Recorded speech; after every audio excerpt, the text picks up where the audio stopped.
नमस्कार दोस्तों, आप देखते हैं नमस्ते इंडिया और मैं हूं शुभम अग्रवाल। दोस्तों, एक 13 साल की मासूम बच्ची जो अपने घर लौटने के लिए एक ई रिक्शा में बैठती है, वह भरोसा करती है कि ई रिक्शा वाला उसे उसकी मां के पास पहुंचा देगा। लेकिन वो ई रिक्शा वाला उसे घर नहीं बल्कि साक्षात नरक के दरवाजे पर छोड़ आता है।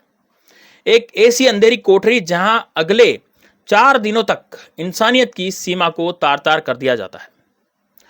दोस्तों, ये बात है राजस्थान के श्री गंगानगर की उस खौफनाक और दिल दहलाने वाली वारदात की। पूरी इनसाइड स्टोरी आपको बताने जा रहे हैं जिसने पूरे देश की आत्मा को झकझोर कर रख दिया है। एक ऐसी कहानी जहां 13 साल की एक मासूम थी और उसके सामने भूखे भेड़ियों की तरह टूट पड़ने वाले लगभग 30 दरिंदे। और इस खौफनाक कहानी की शुरुआत होती है 18 जून 2026 को। राजस्थान का श्री गंगानगर जिला। 13 साल की ये नाबालिग बच्ची अपने एक सहेली से मिलने करीब 100 किलोमीटर दूर श्री विजयनगर गई थी। परिवार को उम्मीद थी कि वह शाम तक लौट बिल्कुल आएगी, लेकिन अचानक उसका संपर्क टूट गया। मां परेशान थी, रिश्तेदारों में फोन घुमाया जा रहा था, लेकिन बच्ची का कहीं कोई सुराग नहीं मिला। इसी रात बच्ची जैसे तैसे बस पकड़कर वापस श्री गंगानगर बस स्टैंड पहुंचती है और रात का वक्त था, सुनसान सड़क थी। घर पहुंचने की जल्दी में वो एक ई रिक्शा में बैठती है। रिक्शा चलाने वाले का नाम था राम बाबू। राम बाबू ने बातों ही बातों में उस मासूम का भरोसा जीता और उसे सुरक्षित घर छोड़ने का झांसा दिया। लेकिन राम बाबू के दिमाग में कुछ और ही चल रहा था। उसने उस बच्ची को घर पहुंचाने की बजाय चंद रुपयों की खातिर होटल जो इनके मालिक और मैनेजर के हवाले कर दिया। यहां से शुरू होता है घिनौना खेल जिसे सुनकर किसी भी इंसान का कलेजा मुंह को आ जाएगा। एक रिक्शा चालक राम बाबू और होटल मालिकों के बीच सौदा हो चुका था।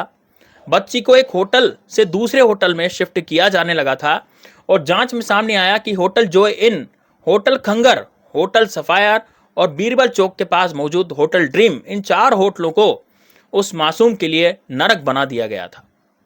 होटल के मालिकों और मैनेजरों ने 5 दिनों के भीतर उस बच्ची को 30 से ज्यादा लोगों के सामने परोस दिया। दिन हो या रात, उस मासूम पर दरिंदे टूट पड़े और पुलिस की शुरुआती जांच के मुताबिक कुल 32 लोगों ने इस बच्ची के साथ क्रूरता की और यह हद पार हो गई। जब वह बच्ची दर्द से तड़पती थी, चीखती चिल्लाती थी, तो दरिंदे उसकी आवाज दबाने में उसे जबरन शराब वगैरह भी पिलाते थे ताकि वह बेहोश हो जाए और ये लोग अपना घिनौना खेल जारी रख सके। इस वहशेपन की हद यहीं खत्म नहीं हुई। एक होटल मैनेजर ने जब मासूम बच्ची की तस्वीरें खींचकर सोशल मीडिया पर कुछ लोगों को भेज दी तो यह तस्वीरें सुराग भी बनी और इस गुनाह की नई कड़ियां भी। उधर 22 जून तक जब बच्ची घर पर नहीं लौटी तो रोती बिलखती मां सदर पुलिस थाने पहुंची, लेकिन पुलिस को पहले ही मुखबिर के जरिए भनक लग चुकी थी। 23 जून को पुलिस ने होटल खंगर में छापेमारी की और बच्ची को उस बंधक अवस्था से आजाद करा लिया गया। जब बच्ची को रेस्क्यू किया गया तो उसकी हालत देखकर पुलिस अधिकारियों की आंखें भी नम हो गई। चाइल्ड वेलफेयर कमेटी और महिला थाना प्रभारी कलावती चौधरी की मौजूदगी में बच्ची के बयान लिए गए और पोक्सो एक्ट और प्रोस्टिट्यूशन एक्ट की संगीन धाराओं में मामला दर्ज हुआ।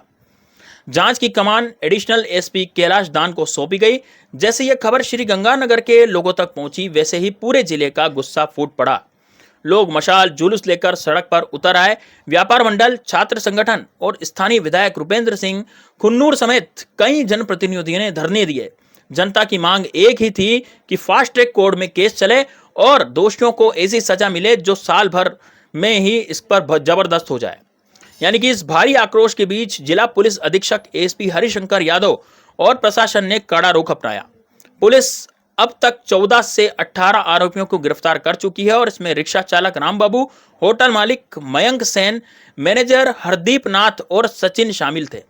सीसीटीवी फुटेज खंगाले जा रहे हैं। जल्दी ही कुछ और गिरफ्तारियां होने वाली है। और हाँ, कानून के इस एक्शन में एक और बड़ा कदम देखने को मिला। मंगलवार की रात 3 बजे से लेकर बुधवार की सुबह 4:30 बजे तक भारी पुलिस बल की मौजूदगी में प्रशासन ने उन 3-4 होटलों पर बुलडोजर चलवाकर उनको जमींदोज करवा दिया जहां इस तरह के घिनौने पाप को अंजाम दिया गया था।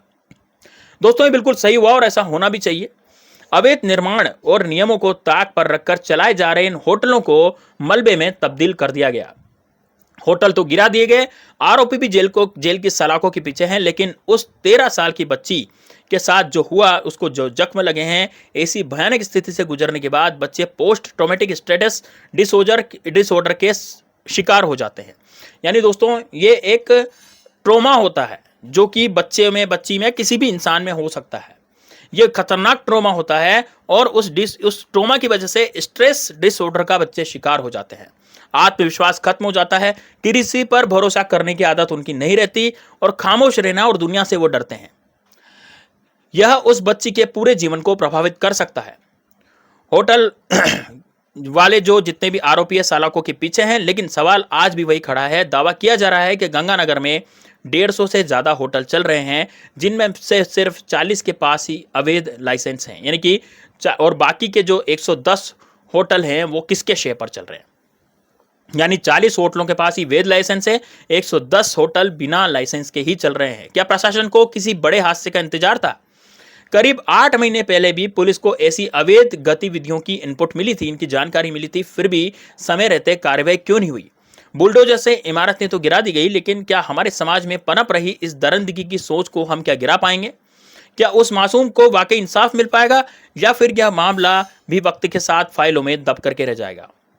आप सोचते रहिए, क्योंकि सवाल सीधे हमारी आपकी सुरक्षा से जुड़ा है। दोस्तों, सुरक्षा बहुत जरूरी है। हम भारत के नागरिक हैं, भारत में रहते हैं, तो भारत में हमारी सुरक्षा पर सवालिया निशान शुरू से ही उठाए गए हैं, क्योंकि भारत का नागरिक सुरक्षित नहीं है। आप सोचिए, जब लड़कियां गायब हो रही हैं, लड़के गायब हो रहे हैं, कहीं से भी कुछ भी गायब हो रहा है, तो इस बीच में किस तरह से आपको सुरक्षा के इंतजाम पूरे पुख्ता प्रबंध करने चाहिए। बड़े बड़े लड़के गायब हो जाते हैं, जो लड़ सकते हैं वो तक गायब हो रहे हैं, जो लड़कियां हैं वो गायब हो रही हैं। इसका मतलब क्या है? प्रशासन सो रहा है। तो प्रशासन की नींद जो है खुलनी चाहिए और सभी लोगों को बिल्कुल एक्टिव रहना चाहिए और अपने आप में भी विशेष रूप से एक्टिव रहने की आवश्यकता है। तो दोस्तों, आप क्या कहेंगे इस बारे में? कमेंट बॉक्स में जरूर बताइएगा। चलिए दोस्तों, मिलते हैं नेक्स्ट वीडियो में, तब तक के लिए जय हिंद, जय भारत।